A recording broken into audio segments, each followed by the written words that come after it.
back to the PKF. I'm your host Preston, and welcome back to my 2024 F-150 Lightning Flash. This video I'm going to provide some insight into what it's been like to live with this F-150 Lightning Flash over the past 6 months. I'm going to address some comments in the last video, see if any of my conclusions have changed from my initial impressions at the time. I think when I reviewed this truck, it was approximately a week or two after taking delivery of it. So let's see if any of those answers or conclusions have changed. Yeah, and let's just talk about what it's like to live with and basically daily drive the F-150 Lightning Flash. I talked about it a little bit in my last video about how, while I do think that these are still lifestyle dependent vehicles, and I'll get into that a little bit more as the video goes, but basically get home, you have the self charging capability at your home. Very easy vehicle to live with, right? Particularly if you have a 240 volt charger, which is what I use most often. 120, it's slow as a dog, but 240, very easy to live with. Talk about some of the good with this truck and then some of the bad that's come along with it. Starting off with some of the good points, having lived with this truck over the last 6 months, obviously just the fun drive, the performance, and the ease of use. You get in, everything is Sync 4, very easy to use, the infotainment, even though everything is sort of jammed into this large iPad looking thing stuck in the center of the vehicle. Get used to it very quickly. I think I mentioned it in the last video, and I still do believe this is that the settings and the ability to set this up into your individual specifications is kind of tricky, but you do get used to it. However, there's a lot of different menus and things you have to go in and really figure everything out. But once you do, I think it's a pretty easy system to live with if you've dealt with any Ford product in the past. But F-150 Lightning, yeah, a lot of fun to drive, as I said. Much different than the ICE F-150, just by virtue, obviously you have that big giant battery sat down in the center midline of the vehicle, much better weight distribution, lower center of gravity when you take this thing around corners. And it's pretty surprising how agile and dynamic this F-150 Lightning is. If you watched my most recent video prior to this, some of the repeat viewers of the channel will see that I purchased a Lamborghini Urus, so that's my other vehicle that I have in the stable right now. And the F-150 Lightning, I tell you, it's still a lot of fun, despite the fact that, you know, I now own one of the most exciting super SUVs on the planet, if not the super SUV. Man, you just saw me taking that corner. That was a 25 mark corner going in at 40-45 miles an hour. Yeah, so the F-150 Lightning remains truly a fun driver's vehicle, which is sort of an oxymoron saying that as a, you know, giant 6,500 pound pickup truck, but it is a lot of fun to drive. And I've, you know, reading the forums and other reviews of this truck, people do tend to agree that it's a lot of fun. It really injects a lot of excitement into your daily routine. Some more good on the F-150 Lightning Flash, obviously, and this is attributable to a lot of different EV products on the market. There's really no maintenance that you have to do with this truck. Touched on it a little bit in the last video. Obviously, no oil changes, brake fluids and things like that. Pads have to be done very sparingly. I like to drive this vehicle using the one pedal drive mode, which gives you that regeneration when you let off the accelerator. Helps you recharge the battery. Granted, it's a negligible factor, but it really, I think, is the way to go, because it really reduces the brake wear on one of these trucks over time. When you have when you're lugging around 6,500 pounds and stomping on the brakes, you're going to have to change out those brakes very quickly. But not so if you use the one pedal drive. I can pretty much count on one hand when I've had to actually slam on the brakes and utilize the brake system itself, as opposed to the one pedal drive feature. And it works really well in the F-150 Lightning Flash. I think it's modulated nicely. My brother has a Rivian R1T that I am going to feature on the channel now. In the future, I'll talk about some of the comparable items and features between those two trucks. But I do think that Ford did a nice job setting this up. I would like to see some more customizability with the one pedal drive Rivian, for example, as an aggressive setting, a normal setting, and a light setting for the regenerative braking. I do think that Ford could probably integrate this perhaps in a software update or a facelifted truck in the future, and I'm sure that they will do that. Another positive with the truck, I think that the wear has been pretty good. Granted, I'm only doing this vehicle at 5,800 miles, 6 months, as I said, but when you look at the seats, fit and finish, I'm just looking at the center console here. Everything is pretty hard wearing material. It's nice, right? I mean, obviously this dash up here, plastic, but a lot of hard wearing materials that you would expect in sort of a work truck. or a truck that you haul the family around in. Everything looks and smells pretty brand new. I take pretty good care of my vehicles, granted, but man, this thing has really been sort of sloshed around in the dirt, down dirt roads. It looked relatively clean in the preview for the video because it just poured yesterday, but I've been driving it through salt, dirt, all kinds of conditions, and it's really performed well. Gets me to another positive and like with the truck. It's really fantastic in all weather conditions. I've driven it, I had a half a foot of snow. Really, really good. The all-wheel drive system with torque vectoring, even with these all-terrain tires that came standard on the truck, really perform well, and it is really a monster in the snow. It's a great vehicle to use in Michigan during the winters. Another really nice plus with this F-150 Lightning Flash is obviously just the fact that it's an EV, especially in cold weather conditions, 5-10 degrees outside. I've really enjoyed being able to leave and always in a really toasty condition, and that's obviously attributable to the preconditioned feature on most EVs. But obviously this draws the power from the 240 volt charging system, allows you to heat the cabin. In the garage, you're not going to be asphyxiated, obviously, because it's not a combustion vehicle. But I just really like that feature that when you're always leaving the house, you're always leaving in optimal conditions and you're not freezing your butt off trying to warm yourself up.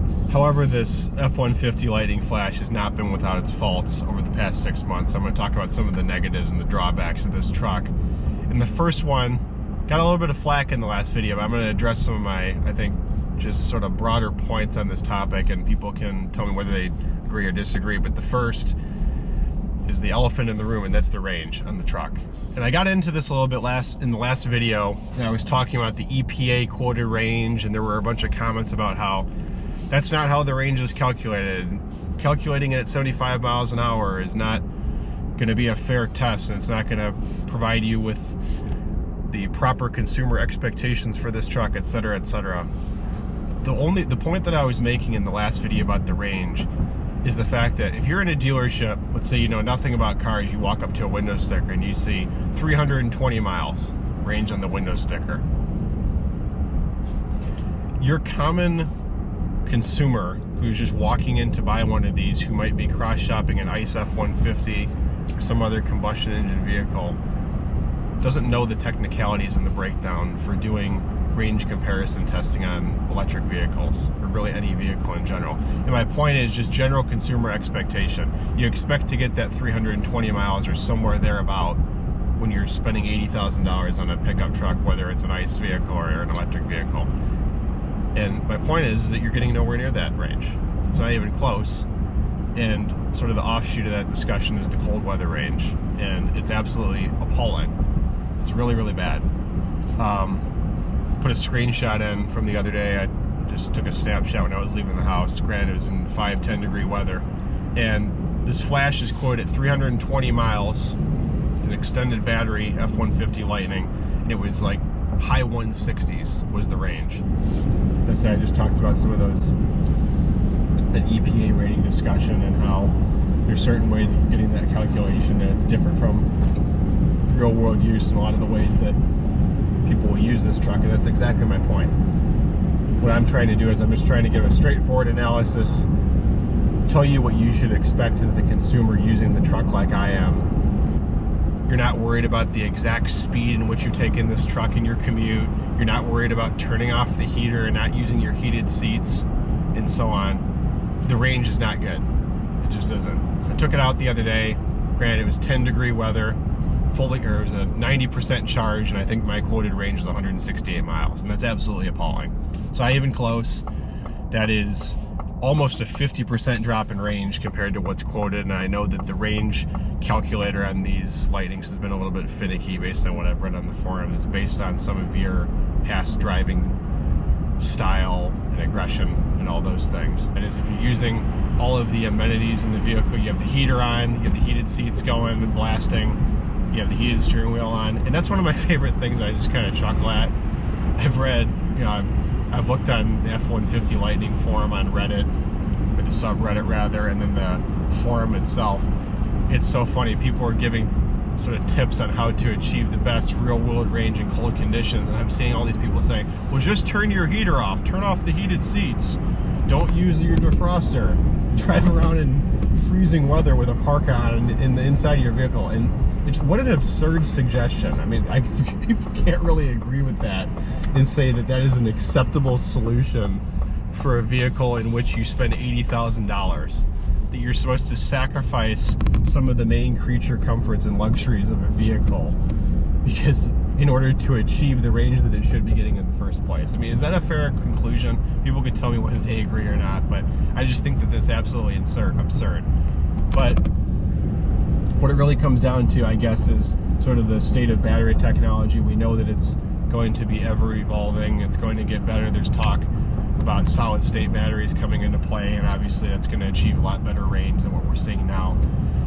But right now, even this F-150 Lightning with the heat pump, it's not really withstanding these Michigan winters that well in terms of reaching its quoted or at least anticipated range. Even if it's not meeting the full EPA range, right?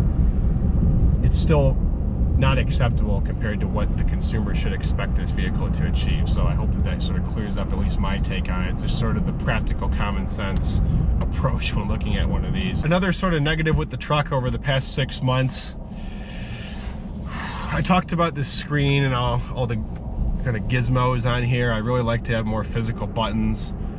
I'm just looking down at the physical buttons here. There's a max defrost, a hazard, there's a park assist button, and a traction control off button. Everything else that you have to access is in this screen here. And the screen is kind of laggy. It's not the quickest thing in the world. The Rivian and its software is, I think, a much better system than the Sync 4. Sync's always kind of had an issue. It's always been a little bit laggy.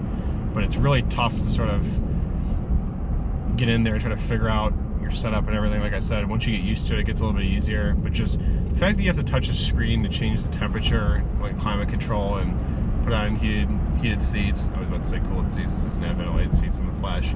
But I just don't like that everything has to be shoved in the screen. Just physical buttons. I know it's sort of old school, but sometimes the old way is the best way. So I wish there were more physical buttons. Just another drawback of the lighting, just sort of looking around here. The fit and finish, while there's not any real creaks and rattles, I just think that it's sort of cheap looking. When you look at the seats, it's sort of this sort of drab gray cloth. It's not the most exciting thing in the world. This F-150 Lightning stickered at close to $80,000. My brother's R1T dual performance, I think, was around $84,000, and that's night and day. I mean, that might as well be a Bentley compared to this truck. I think that they did sort of cheap out a little bit on the interior. The Rivian is far, far more premium than this in terms of the fit and finish and the luxury materials utilized in that truck. I think that Ford needs to step up a little bit. I know that this is really based on an XLT. Mostly, it has the flashier wheels, but this is the same interior as an XLT truck. It starts at, I want to say, the high 50s.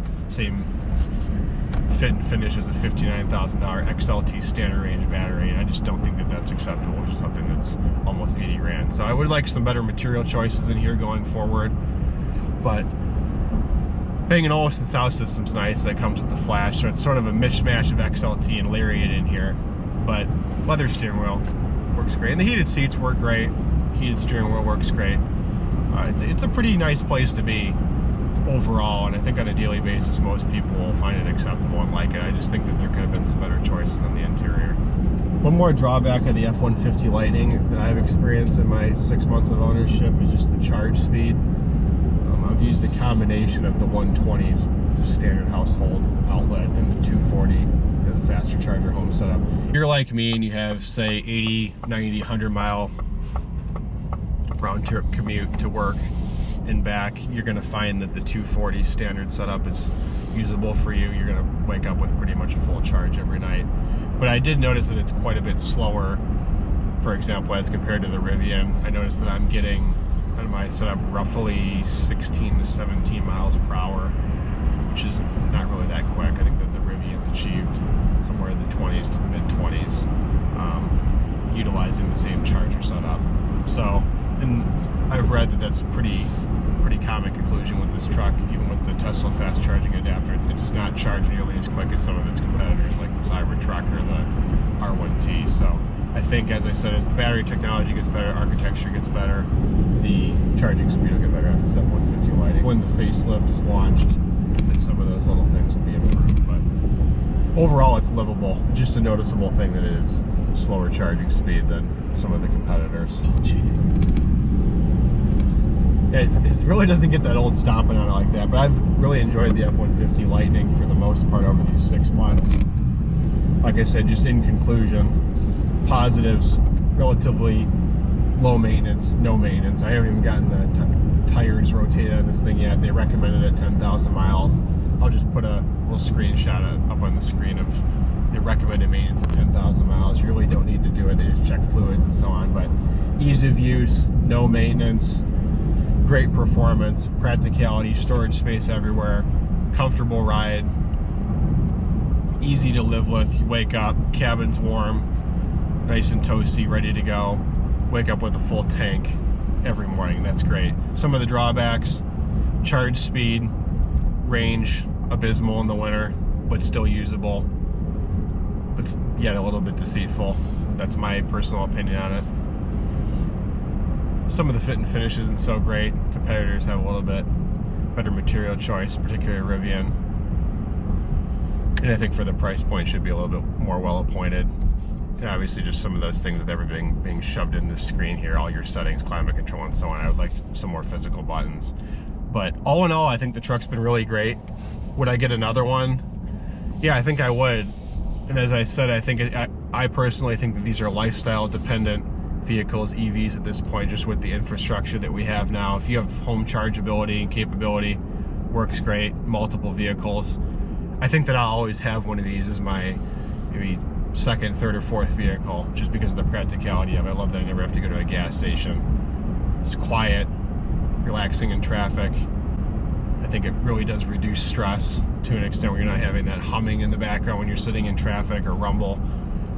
It's a really good juxtaposition to my Urus, which is just sort of a batshit crazy SUV. I just get in this and I always enjoy it when I take it out. So those are my 6-month conclusions on the F-150 Lightning Flash. I hope you like it. Let me know if you agree or disagree with some of my comments made, and if you have one. I do think that it's a really good comprehensive package, and I think that Ford did a nice job with this truck. It's sort of their first real EV go around. It's been pretty successful.